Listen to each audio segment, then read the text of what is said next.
Бешикташ е првиот финалист на турнирот во Струга и ќе се бори за титулата. По двете се чини лесни победи, иако малку се мачевте и денеска и вчера. Како ти ги видел овие два дуели против Алинкс и против Охрид? Добро, ние имавме тешки подготовки. Први 15 дена трчавме само, работивме фитнес, така натака.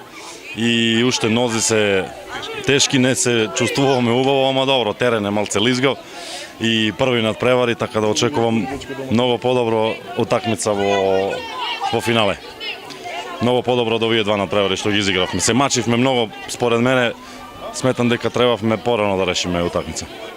Овој турнир е за вас главната подготовка пред настапите во Лигата на шампионите. Таму противник ви е екипата на Металург. Какви дуели да очекуваме таму? Па добро, не. Во Истанбул не е нешто жешко за играње како во Автокоманда порано или у Кале, така да нема да биде некоја тензија во тој сегмент од навивачи. Ние играме Лига шампиони ова година особено. Значи приоритет е турскиот шампионат, што секоја година е појак и појак. Клуб бара рекорди во Ракоме, значи има, јас мислам, 12 титули или така нешто. И тоа е приоритет на клубот. Сега Лига шампиони да изиграме што подобро и подобро, така да ние се бориме за тоа. Некогаш оди, некогаш не. Низ европските медиуми се појавува информации дека Бешикташ пред банкрот, дека следува гаснење на рекомендната секција на ова спортско друштво. Ево од прва рака да дознаеме дали тоа беше точно, какви се твоите сознанија за тоа? Овој момент Бешикташ како спортско друштво е најако во Турција и финансиски и со резултати.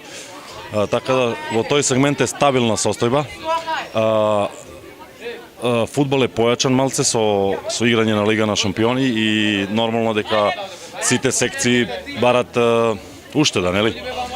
Така да беше информација за одбојкарскиот клуб, машки и жени, и за жени кошарка, ама останат и тие, ама со помал буџет. Ние преживевме овој дел, така да ова година е 40 години, мислам, ќе биде во ракометниот клуб Бешикташ, така да ова година ќе бидеме стабилни со финансиска состојба. За она тамо веќе не знам, значи не сме збореле на таа тема. Ти имаш договор се уште со турскиот клуб, но се чини при крај си со ракометната кариера. Имаш некои амбиции да останеш мислам дека веќе започнеш со тренерска работа во Бешикташ? Не работим уште ама имам некои пленови. Рано е уште да се збори. Јас имам договор уште 3 години. Така да на 33 мислам дека е малце рано да се збори за тоа. Би сакал, тоа е факт, ама ќе види.